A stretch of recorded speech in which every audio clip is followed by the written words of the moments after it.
सांब पावलून रोमकारांक बरयलेली चीट समजूंक भोव कठीण,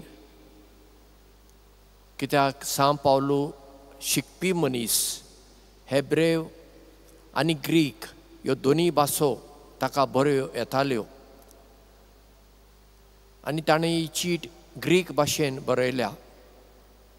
आयच्या पयल्या वाचपांत आमी आयकलें, तो रोमकारांक बरयता आनी सांगता, जेजूची बरी खबर मानून घेवंक हांव लजेना. पयलीं ती बरी खबर जुदेवांक मेळ्ळी, मागीर ग्रीकांक आनी भावार्थान मानून घेतल्या सगळ्यांक ती मेळटा अशें तो सांगता. आमी जेजूक पळोवंक ना, ताका आमी हात लावंक ना,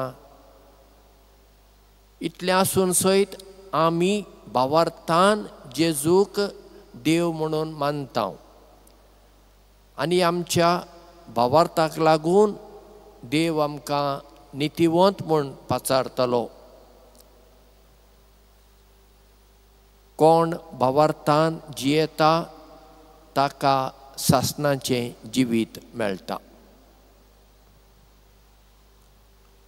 दुसऱ्या वाचपान आमी आयकलें, जेजूचें उलोवप सोंपतच कोणें एकल्या फारिजेवान ताका आपणाच्या घरा जेवणाक आपयलो आनी जेजू वचून जेवणाक बसलो. तेन्ना हो फारिजेव आपल्या मनांतूच चिंता, हो कसलो गुरुजी वो मेस्त्री जेवच्या आदीं हात धुयना, पांय धुयना. आनी तेन्ना जेजू ताका म्हणटा, तुमी फारिजेव आयदनां भायल्यान बरीं धुतात पूण भितरल्यांनी धुवंक नाका. भायल्यानूच नितळसाण आसला पुरो, भितरली नितळसाण नाका. आतां जेजून जेवणा आदीं हात धुले ना, हें सारकें वा सारकें न्हय?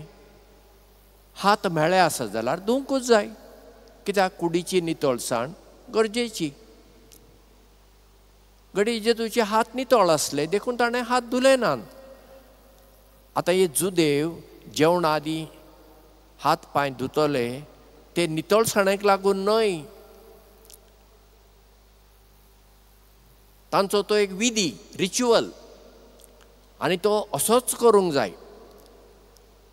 जेन्ना हात धुवंक आसा जेवणा पयलीं वा कितेंय खावच्या पयलीं तांणी पयले हात अशे धरूंक जाय आनी आंगा उदक घाल्लें अशें ते बोटा वयल्यान सकयल देंवूंक जाय. कोणें तरी उदक ओतूंक जाय आनी मागीर हातांच्या तळटाचेर मागीर ती अशीं घासूंक जाय बरी करून, ताचेर उदक घालूंक जाय. मागीर हात अशे धरूंक जाय आनी उदक हांगा वतूंक जाय, तें अशें हांगा सकयल पडटा. आनी हें तांकां करूंकूच जाय, आंतलें कितें चुकलें जाल्यार तें पातक. असल्या चुकीच्या चिंतपान हे फारिजेव जियेताले आनी जेजू ताका कॉंत्र, विरोध. जेजू नितळसाणेक विरोध न्हय, हें आमी समजून घेवया. नितळसाण जाय, पूण हात जर नितळ आसात तुजे आनी परत्यान कित्याक हें सगळें करूंक जाय? देखून जेजू तांचेर बडी मारता. आतां भायली नितळसाण आमी सगळीं सांबाळटा चडशीं. आमी न्हाताव, उदकान हात पांय धुताव, पुसताव, ही बरी गजाल. पूण आमचे भितर जें मेळ्ळें आसा तें काडूंक नाका. आतां चिंतुया, हांव पाद्री, आतां हांगा मीस पेटयता, हांव मिसाक येवच्या पयलें न्हांवन येता. न्हाल्ले बगर हांव मिसाक येना, हांव न्हांवन आयलां. हांव भायल्यान नितळ आसा पूण म्हजे भितर नितळसाण नाका. म्हजे भितर जर कोणाचो राग आसा, नसाय आसा, हांवें कोणाक बोगसाणें दिवंक ना आनी बोगसाणें दिवंक तयार ना, सूड घेवंक, रिवेंज, म्हजे भितर कोणा विशीं वांकडें चिंतप आसा, हांव कोणाक आडपाय दिवंक सोदतां, हांव कोणाचे वायट उलोवन तांचें नांव पाड करता, असलें सगळें जर म्हजे भितर हांवें भरलां आनी हांव हांगा मीस भेटयतां, कितें फायदो? कांय फायदो ना. आनी तशें तुमी आतां मिसाक आयल्यान तुमी भितरल्यान नितळ आसूंक नाका. तुमी जर कोणाचो राग घेवन येतात इगर्जेक, पूण एटलीस्ट इगर्जे भितर येतोच तरी तो राग आमी सोडून दिवंक नाका, बोगसणें दिवंक नाका. आमी कोणाक वायट करूंक चिंतां तें चिंतप सोडून दिवंक नाका. आमी कोणाचें वायट उलयता तें सोडून दिवंक नाका. हें सगळें जर आमी करिना, हें भायलें करून कितें फायदो? पळय आमी मनीस, आमी सगळीं पाद्री माद्री सयत भायल्या रुपाक पळय कितलें म्हत्व दिता. कोण तर बरी मेकअप करून बरें वोंटा केलो रंग लावन आनी नाकटां केलो रंग लायतात. Come come come here, sit down, have a seat. आनी एकटी आसा अस्तुरी साडी न्हेसून आयला, मेकअप ना, कांय ना, पांयांच्यो वाणो सुद्दां झरोवन गेलात. तिका मातशी राव, मातशी राव.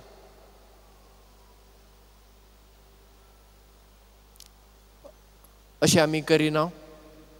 अशें करपी पाद्री आसात, माद्री आसतल्यो, म्हाका खबर ना, कित्याक हांव माद्रींगेर जियेना. हांव पाद्रींगेर जियेता म्हणटच जायत्यो गजाली म्हाका खबर आसा. बाबा भायलें रूप कित्याक आमकां लागता? आमी पळोवंक जाय, कोणूय जावं तांकां आमी एक समान वागणूक दिवंक जाय. भायल्यान सगळीं गोरीं दिसतलीं, युरोपाचो लोक सगळो कितें भायल्यान गोरो वय, पूण तो गुणांनी गोरो ना.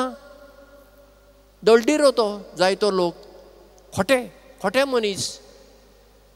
आनी आफ्रिकेंतलो लोक आमचे परस काळो, आमीच काळीं सगळीं, आमचे परस तो लोक काळो, तांकां आमी खापरी म्हणटा. आदीं तरी म्हणटाले हांव. म्हूण आफ्रिकेंतलो लोक पळोवंक काळो दिसता म्हूण सगळे कितें वायट मनीस ना. आफ्रिकेंतलो लोक कितलो मोगाळ मोवाळ. हांव काय आफ्रिकेक पावूंक ना, पूण म्हाका आफ्रिकेच्या लोकां कडेन तितलो कांय संबंद आयलो ना. जे कोण पुण्यांत जावं गोंयांत मेळटात तितलोच म्हाका तांचे कडेन संपर्क. पूण ती बरी मनशां. पूण म्हजी मावशे भयण म्हणजे म्हज्या आवयचे भयणीची धूव, तिणें जायतीं वर्सां आफ्रिकेंत माद्र म्हणून सेवा केल्ली आसा. ती म्हाका केन्नाय बरयतली, हांगाचो लोक इतलो मोगाळ, इतलो मोवाळ. मागीर तिच्या भलायकेक लागून जेन्ना तिच्या वडिल्लीं तिका फाटीं भारताक आपयली, ती खूब दुख्खी जाली. ती म्हणटाली ह्या लोकांक सोडून येवंक म्हाका मन जायना, कित्याक ती म्हजी भुरगीं कशीं जाल्लीं आनी हांव तांकां आवय जाल्ली. पळया, आफ्रिकेचो लोक काळो आसून सुद्दां गुणांनी बरो. पूण आमी आमच्या चुकीच्या चिंतपाक लागून भायल्या गजालींक चड म्हत्व दिता. हें आमचें सारकें न्हय. आमी कुडीची नितळसाण सांबाळटना आमची भितरली, आमच्या आत्म्याची, आमच्या चिंतपाची, आमच्या काळजाची नितळसाण सांबाळूंक देवाचो आदार आयच्या मिसा वेळार मागुया.